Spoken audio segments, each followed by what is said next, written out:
हाय दोस्त, कैसे हैं। जेके एजुकेशन में आपका स्वागत है। कैसे हैं मित्र, हमें विश्वास है कि आप ठीक होंगे।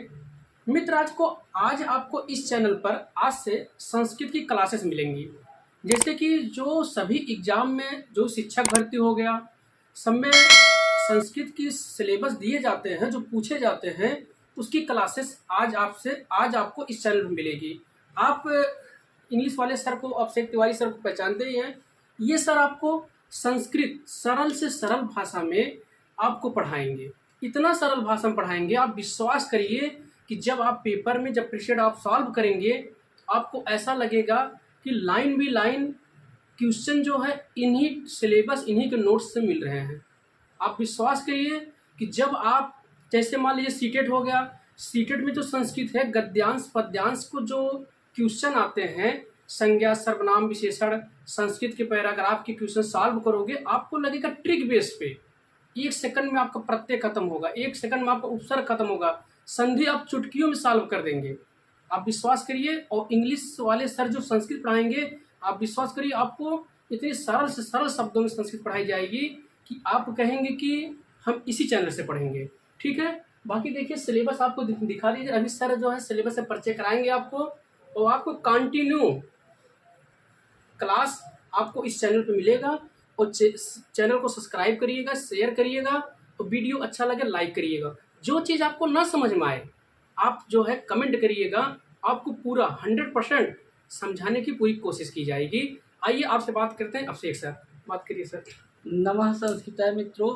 तो अब हम आपको विषय वस्तु के बारे में बताने चल रहे हैं। तो मित्रों ध्यान दीजिएगा, विषय वस्तु यानी संस्कृत व्याकरण में आपको विषय वस्तु बताने चल रहे हैं। तो सबसे पहले मित्रों ध्यान दीजिएगा, आपका टॉपिक है माहेश्वर सूत्र। दूसरा है आपका वर्ण विचार। वर्ण विचार में आप पढ़ेंगे स्वर व्यंजन। मित्रों तीसरा आपका टॉपिक रहेगा प्रत्याहार, और चौथा रहेगा आपका वर्णों का उच्चारण स्थान। पांचवा टॉपिक आपका रहेगा वर्णों का आभ्यंतर एवं बाह्य प्रयत्न। और नेक्स्ट आपका टॉपिक रहेगा 6वां नंबर, व्याकरण शास्त्र की प्रसिद्ध संख्याएं एवं परिभाषाएं में आप पढ़ेंगे गुण, वृद्धि, ह्रस्व, दीर्घ, प्लुत, अनुनासिक, लिंग, वचन, पुरुष, विभक्ति, कारक, गण, लकार आदि का मित्रों पढ़ेंगे व्याकरण शास्त्र की प्रसिद्ध संज्ञाएं एवं परिभाषाएं में। नेक्स्ट टॉपिक आपका रहेगा संधि। संधि में आप पढ़ेंगे स्वर, व्यंजन एवं विसर्ग संधि। एंड नेक्स्ट मित्रों समास। समास आप पढ़ेंगे 5 प्रकार के होते हैं समास। और अगला टॉपिक आपका रहेगा कारक। कारक में आपको प्रमुख प्रमुख चीजें यानी प्रमुख सूत्र द्वारा बताया जाएगा। और आपका अगला टॉपिक है प्रत्यय। प्रत्यय में त्वा प्रत्यय, लेप प्रत्यय, तव्यत प्रत्यय, अनियर प्रत्यय, तुमुन प्रत्यय, अक्त प्रत्यय, अक्तवत प्रत्यय, सत्य प्रत्यय, सानच्य प्रत्यय, ल्युट प्रत्यय आदि मित्रों आप पढ़ेंगे प्रत्यय में। नेक्स्ट आपका रहेगा टॉपिक उपसर्ग। उपसर्ग एवं अव्यय। और अगला उसके बाद आपको पर्यायवाची शब्द ध्यान देना है। आप अगला टॉपिक पर्यायवाची शब्द के बाद विलोम शब्द, उसके बाद वाच्य परिवर्तन। वाच्य परिवर्तन में कर्तृवाच्य, कर्मवाच्य और भाववाच्य को पढ़ेंगे। और अगला उसके बाद आपको पढ़ना है शरीर के अंगों के नाम, घर, परिवार, परिवेश, पशु, पक्षी एवं घरेलू उपयोग की वस्तुओं के बारे में, यानी संस्कृत में जो इनका नाम होता है आप उसको पढ़ेंगे। और उसके बाद शब्द रूप। शब्द रूप में जैसे राम, बालक, हरि, गुरु, पितृ, रमा, नदी, मातृ, फल आदि का आप शब्द रूप में पढ़ेंगे। उसके बाद सर्वनाम रूप में तद, एतद, यत, किम, सर्व, अस्मद, युष्मद, भवत आदि सर्वनाम रूप में पढ़ेंगे मित्रों। नेक्स्ट आपका धातु रूपीय क्रियाएं भू, गम, पठ, वस, अस, सक, प्रच, पा, दृश्य मित्रों धातु रूप में पढ़ेंगे। और अगला उसके बाद संस्कृत संज्ञाएं। संस्कृत संख्या में मित्रों 1 से 100 तक की गिनती आपको संस्कृत में बताया जाएगा। नेक्स्ट आपका टॉपिक 20 नंबर कवियों एवं लेखकों की रचनाएं आप पढ़ेंगे। उसके बाद संस्कृत सूक्तियाँ, फिर उसके बाद लास्ट में आप अपठित अनुच्छेद पढ़ेंगे। मित्रों ये आपके संस्कृत व्याकरण में विषय वस्तु का सिलेबस दिया गया है। तो हम आपको पहला टॉपिक पढ़ाने चल रहे हैं माहेश्वर सूत्र। तो मित्रों अब ध्यान दीजिएगा, हम आपको फर्स्ट टॉपिक ले चल रहे हैं, माहेश्वर सूत्र बताएंगे। तो मित्रों अब ध्यान दीजिएगा, आपका पहला टॉपिक है माहेश्वर सूत्र। अभी मैंने आपको विषय वस्तु में पूरा डिटेल आपको लिखवा दिया था, तो उसमें पहला टॉपिक आपका माहेश्वर सूत्र है। तो आइए आप माहेश्वर सूत्र ध्यान पूर्वक सुनते जाइए और लिखते भी जाइएगा और आप वाचन भी करते जाइएगा। तो मित्रों महर्षि पाणिनि ने संस्कृत का व्याकरण बनाने की इच्छा से घोर तप करके भगवान महेश्वर यानी शिव को प्रसन्न किया। प्रसन्न होकर शिव ने नृत्य के साथ जो डमरू वादन किया, उसी से महर्षि पाणिनि को ये 14 सूत्र सुनाई पड़े।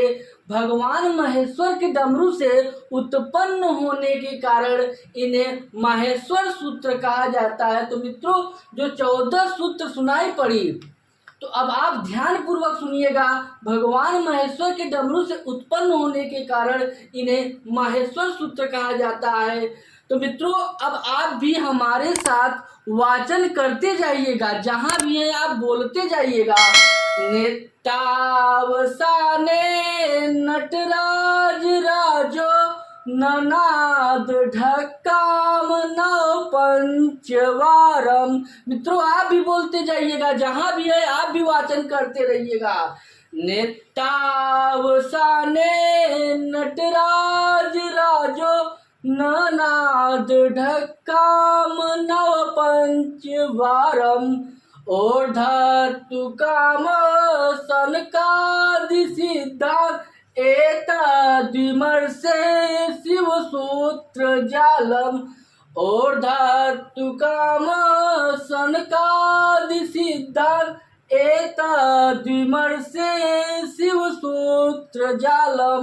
आप भी बोलते जाइएगा मित्रों, आप लोग भी वाचन करते रहिएगा जहां भी है। नेतावसाने नटराज राजो ननाद ढक्काम नव पंचवारम। और धातु काम सनकादि सिद्धांत एतद्विमर्शे शिव सूत्र जालम। तो मित्रों नटराज भगवान शिव ने नृत्य के अवसान में सनकादि सिद्धों के उद्धार की कामना से 14 बार डमरू बजाया, जिसमें 14 शिव सूत्रों का ताना बाना निहित था, जिन्हें चतुर्दश माहेश्वर सूत्र जो आपको इस प्रकार लिखा गया है। चतुर्दश माहेश्वर सूत्र आई उड़ रिल रिक एओंग आई औच हयवरट लड़ यमंगड़नम छभ्य घड़ दस जब गढ़ दस खप छठता चटतो कपय सक्सर हल। मित्रों आप भी बोलते जाइएगा, जहां भी है आप चतुर्दश माहेश्वर सूत्र बोलते जाइएगा। आई उड़ रिल रिक एओंग आयाच हयवरट लड़ यमंगड़नम झभ्यो गढ़दस जब गढ़दस खप छठत चटतो कपय सक्सर हल। मित्रों ध्यान दीजिएगा, अ उड़ रिल आदि ये 14 सूत्र है, इसलिए इन्हें चतुर्दश सूत्र कहते हैं। मित्रों ध्यान दीजिएगा, अयुड़ रिल आदि ये 14 सूत्र है जो इन्हें चतुर्दश सूत्र भी कहते हैं।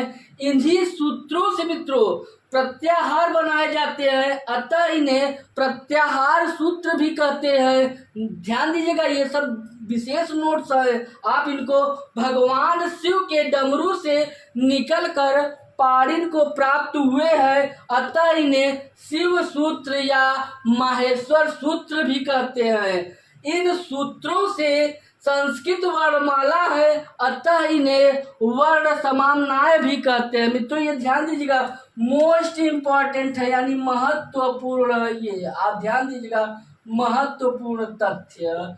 आयुण ऋलिक आदि ये 14 सूत्र है, इसलिए इन्हें चतुर्दश सूत्र कहते हैं। इन्हीं सूत्रों से प्रत्याहार बनाए जाते हैं, अतः इन्हें प्रत्याहार सूत्र भी कहते हैं। भगवान शिव के डमरू से निकलकर पाणिनि को प्राप्त हुए हैं, अतः इन्हें शिव सूत्र या माहेश्वर सूत्र भी कहते हैं। इन सूत्रों में संस्कृत वर्णमाला है, अतः इन्हें वर्ण समानाय सूत्र भी कहते हैं। मित्रों ध्यान दीजिएगा, माहेश्वर सूत्र आपको अभी हमने डिटेल में आपको बताया। आप इस दोहे को आप भी बोलते जाइएगा, वाचन करते जाइएगा। नेतावसाने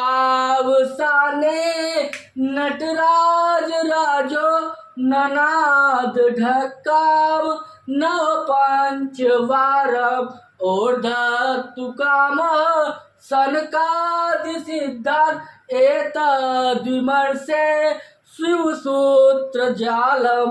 मित्रों उसके बाद चतुर्दश माहेश्वर सूत्र बोलते जाइएगा, पढ़ते भी जाइएगा। आयुण ऋलिक एवं अयौच हयवरट लड़ यमंगणनम झव्य गणदस जब गणदस खप चटतो कपय सकसर हल। तो मित्रों ध्यान दीजिएगा, ये आपका माहेश्वर सूत्र है। तो मित्रों अब ध्यान दीजिएगा, आप भी माहेश्वर सूत्र वाचन करते जाइएगा और ध्यानपूर्वक उसको पढ़ते भी जाइएगा। अब हम आपको अगली वीडियो में और आपको अच्छे से समझाएं। धन्यवाद मित्रों।